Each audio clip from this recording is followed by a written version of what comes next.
అందరికీ దీన్ని పరమాన్నం అండి. ఇది పరమాన్నం, మేమైతే పాలన్నం అంటాం.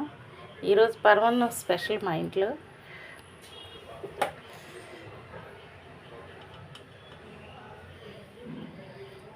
ఇలా పరమాన్నం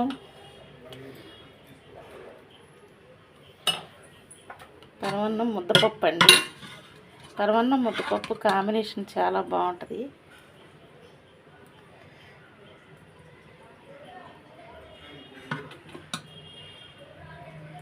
ముద్దపప్పు,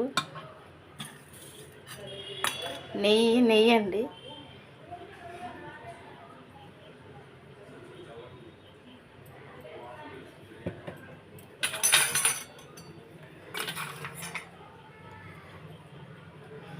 ఈ కాంబినేషన్ ఎంతమందికి ఇష్టం అనేది కామెంట్ పెట్టండి. ఈరోజు మదర్స్ డే సందర్భంగా మా మమ్మీకి ఇష్టమని నేను చేశానండి. ఇది ఈ విధంగా ఎంతమందికి ఇష్టం అనేది కామెంట్ పెట్టండి. Thank you.